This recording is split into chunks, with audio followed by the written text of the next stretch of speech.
So on the PC Wrestling podcast that I'm a part of, we kind of had this conversation, and I want to dive more into it, man. After thinking about it, we don't know what WrestleMania is going to look like next year. We don't know, but I think we all kind of have like an idea of what we think certain things are going to happen. And if this plans out the way I think most of us kind of envision, I mean, this could turn out to arguably be the greatest WrestleMania ever. Like, I'm going to run down, hypothetically what some of these potential matches, keyword potential. I'm not saying these matches will happen. Potentially, these matches possibly could happen next year at WrestleMania. And if it goes this way, boy, Roman versus Cody 2. I mean, I think most of us feel that's going to happen, right? I think arguably Roman versus Cody 2 could be even bigger than the first one. Some people disagree and say it won't have the same feel if Cody wins and everything.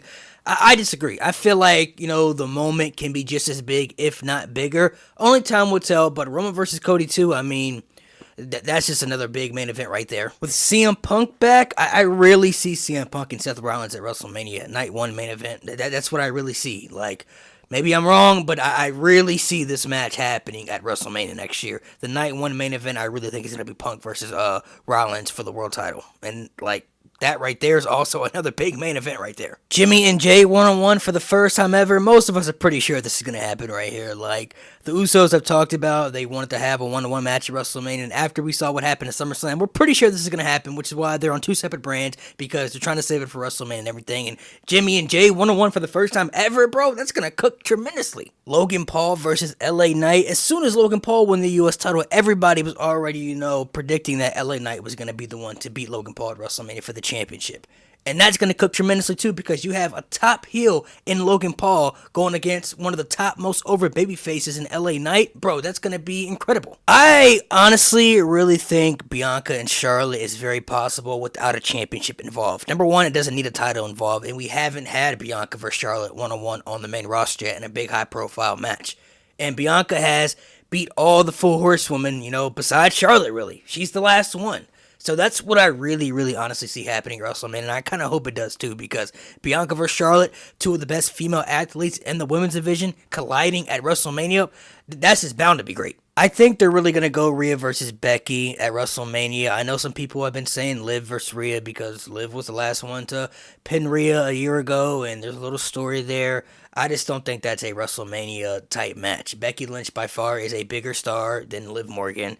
The bigger match is Rhea versus Becky. It just is. And I think they're really going to go in that direction because Rhea also hasn't feuded with Becky yet for the championship. So I really honestly see that being the match for the Raw Women's Championship. And if that happens, that's another big high profile match right there for WrestleMania. I really think Io and Bayley is a strong possibility as well, especially after War Games. I don't see Bayley being in Damage Control too much longer.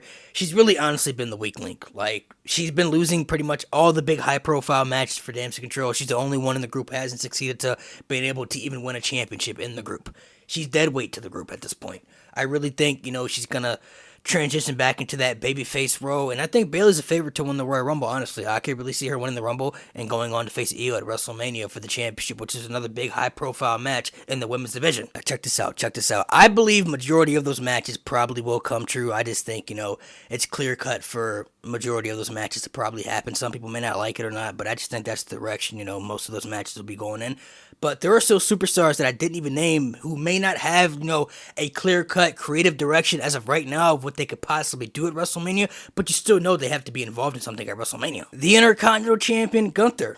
What direction is he going for WrestleMania? I'm not really sure, but you definitely know he's going to have a match at WrestleMania against somebody. Drew McIntyre got to have a match at WrestleMania against somebody, especially, them planning the kind of heel turn we're expecting him to get.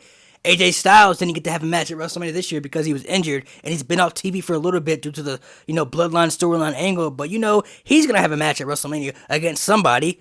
I mean, Jade Cargill's in WWE, she doesn't even have a match yet, but you assume that she's definitely going to be involved with something at WrestleMania. Randy Orton just came back to WWE. You definitely know he's going to have a match at WrestleMania against somebody. The Judgment Day has been pushed as the best faction in WWE lately, so they got to be involved doing something at WrestleMania as well.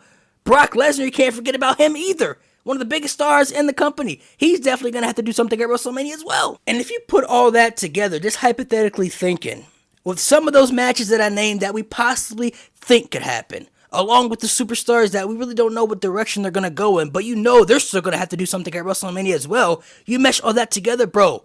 This has the chance to be one of the most epic WrestleManias ever. The roster is so stacked right now, it's crazy. Plus, you know, the tag team division, you have DIY back together, the New Day's still a group, you know, the Street Profits, you know, Pretty Deadly. Like, you have a lot of good tag teams too, man. And I really think, listen, man, I've been saying this and I just won't change my opinion on it. Bringing back Money in the Bank to WrestleMania, forget about the Money in the Bank pay-per-view. You bring it back to WrestleMania, you could have the women's and men's on each night of WrestleMania, and I just feel like it's the perfect time to do that. If you add that next year to WrestleMania, that even adds more sauce to WrestleMania to be even more epic. Because I think people are just tired of the random battle royals and the random, you know, tag team matches that sometimes they do cook and they're great, but it's really no purpose for them. Like, there's no story aspect to it. You just, you know, putting those people together in a match because you just have no direction for them at WrestleMania. You're just trying to put them on the card. But if you add Money in the Bank and you throw some of these people who may not have a storyline angle for WrestleMania, you may not have something to do with them, and you say, you know what, let's put them in Money in the Bank. That's a high-profile match right there. That means something. So that's another match that people can instantly get invested into because it's Money in the Bank. And it's happening at WrestleMania again. Oh my gosh, just thinking about that, bro, it could be so freaking epic. A lot of us really thought this year, WrestleMania 39, after we saw everything and how the match card was looking, we all assumed that it could possibly be the greatest WrestleMania ever. But I mean, my gosh, if they were to add Money in the Bank back to WrestleMania next year, plus with some of the matches that I named that we kind of think are going to happen, with the superstars who we really don't know what kind of direction they're going to go in, but you still know they're going to do something at WrestleMania, and you add all that together, bro, WrestleMania 40 could eclipse WrestleMania 39, like, easily. Next year's WrestleMania could be so epic, bro. Like, if WWE really fumbles the bag with WrestleMania next year, honestly, it's going to be one of the most downfalls and most disappointing things WWE has done in a long time. Because what the roster is looking right now, plus with the direction that we think some stories could go to, and with the superstars, we really don't know what they're going to do as of right now, but you still know they're going to have to be on WrestleMania. Bro, WrestleMania 40 is already just bound to be great, bro. We don't even know what's going to happen yet.